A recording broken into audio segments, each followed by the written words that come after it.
然后膝关节呢，我们可以用方，也可以用球。方的话呢比较好交代它的朝向，这还是比较偏正的一个朝向。那么这边呢就跟脚的朝向差不多，我们可以把它找到一个这样的一个朝向面，然后往后接几条线，让它接到这个腿上，这就是膝关节这个体块。经常用来替代人体体块的有方体、柱体这些基本的几何体。那么这个呢就不用多说，大家应该都知道。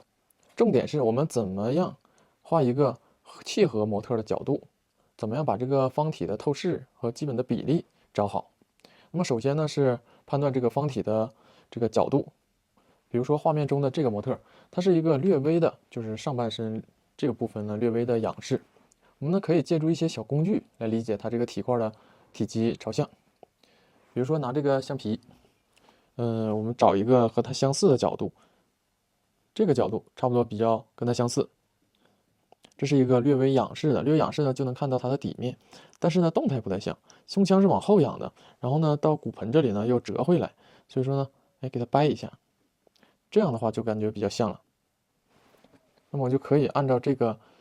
弯折的这个橡皮来画这个体块，上面的边朝向是这样，然后它整个趋势向前倾斜，到骨盆这里呢转过来，略微能看到一点底面。那么它的头部呢，我们一开始概括成方体，概括成方体比较好确定它的基本朝向面。比如说这是正面，这是侧面，这是顶面，这是一个略微仰视的角度，但是它头微微有点低，所以说我看到底面不多，那么大概也就是这个角度。然后正面和侧面呢看到的正面略少一点，因为正面本身就比较这个窄一些。这个方体大概就是这个角度的，我们可以参照这个角度的方体，画出一个差不多的这个头部体块。然后腿部，我们就可以借助一个圆柱。我们先找这个腿，这条腿呢它是有朝向的，它是转过来的。找好这个角度呢，我看可以看清楚啊，这个横截面它是什么形状的，有多圆。它不是这样的，也不是这样的，这个很关键。因为圆柱呢比较好画，但是圆柱最难的地方在它横断面这个形状大小，这跟朝向有关，还有整体的一个长度。这个腿呢，它大概就是这样的一个朝向，所以说能看到它横断面呢有这么多。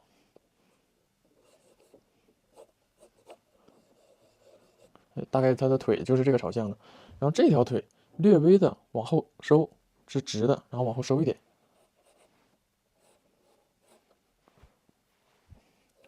然后这个小腿又是往回收的，往回收比较多，所以上面的这个横截面呢看的比较大一些。然后这个跟大腿错开，往前倾斜，大概是这样的一个形状。然后中间是这个连接的膝关节。然后脚的话，我用橡皮切了一个大概类似的脚的形状，可以呢参照着它去找脚部体块。拇指这边呢略大一点，略长一点。然后这一侧的是立着的，我们就比较好判断。然后这个是侧面，这个是后边，有一点点，这个是前面。然后它的肩我们可以用球体来代替。然后手臂这个也是圆柱的一个侧面，只要找好它的这个倾斜度就可以了，微微有一点点倾斜。然后这个圆柱有点往后去，所以说能看到这样的一点横截面。如果说你在画的时候呢，没有橡皮，也没有这个小方体，那么你随便找一个方形的东西都可以。比如说这个充电器头，这也可以用来参考胸腔。你看找到它的角度，差不多的角度，正面、侧面、正面、侧面，包括扑克牌扑克牌也可以参照它的这个正面、侧面来画它的体块。画体块并不难，就是说我们如何判断准确那个体块的角度正好和它相似，这个是最关键的。因为经常呢，我会发现有很多同学在画体块的时候呢，或者说大家自己在画的时候也会发现你画上去的这个人的体块呢，和模特怎么画也找不准它到底是不是一个角度的。就是说你参照你在这个人体中提炼哪些地方不好去判断，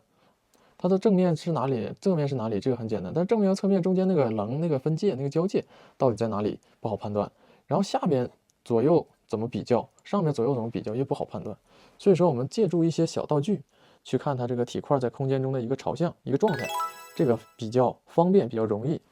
那么画到这里又有一个新的问题了，就是说我们直接看着这个体块画上来之后，一步一步推着画下来之后呢，最容易出现的问题就是形和比例的问题。稍一不注意，形就会跑偏，比例就会出问题。那这个时候怎么办？这时候就该用到我们一开始的训练内容了。一开始我们是画剪影形，我们画体块，起手呢也可以先概括一下它的基本的剪影形，先有一个大致准确的形状，那么准确的比例呢也就包含在内了。两侧的尖，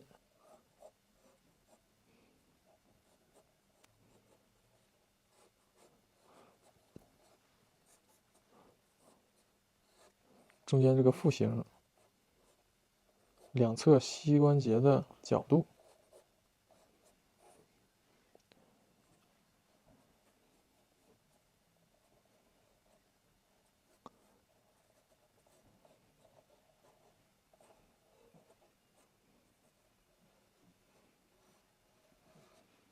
我们先找到它的剪影形，运用第一个阶段我们所训练的内容获得的技能。剪影形状 OK 了之后，我们在这个形状里边去找它的体块，按照我们刚才的分析，找它的正面、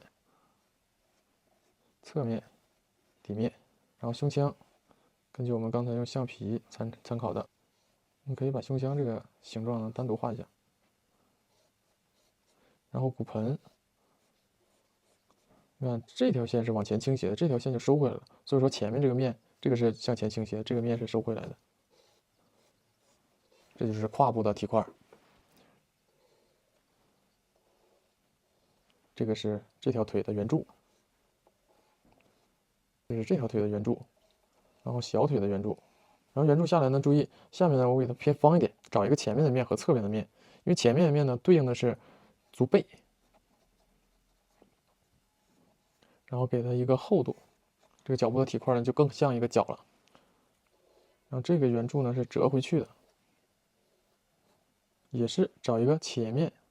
然后这是一个内侧，找到脚的足背的前面，还有足的内侧面。概括体块就是找这些基本的朝向面，然后呢再找一下它肩头，我们可以用球体来概括。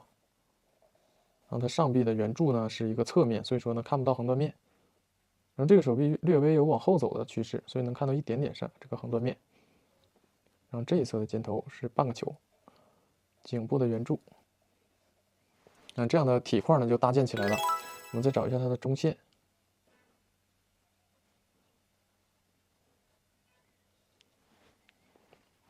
这就是它中轴部整个中轴部的一个中线。然后膝关节呢，我们可以用方，也可以用球。方的话呢比较好交代它的朝向，这还是比较偏正的一个朝向。那么这边呢就跟脚的朝向差不多，我们可以把它找到一个这样的一个朝向面，然后往后接几条线，让它接到这个腿上，这就是膝关节这个体块。肘关节同样，但是在这里呢看不太清楚，也没有关系。这个呢就是人体的一个最基本的一个体块，很简化的这种方体柱体，虽然说看起来比较简单，但是判断它的朝向、它的角度，这个是最重要的，也是最容易出问题的。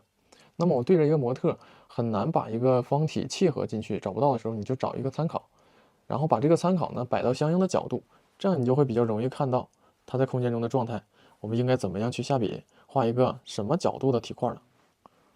然后画的时候呢，注意让这个体块符合模特的一个基本的宽度、厚度的一个比例。然后这种方体和柱体的人体体块，虽然说比较简单，但是它和人体本身的造型呢还有很大的区别。那么我们进行体块的概括呢，也不能只停留在这里。如果再往下进行，我们要研究和人体造型更接近的体块。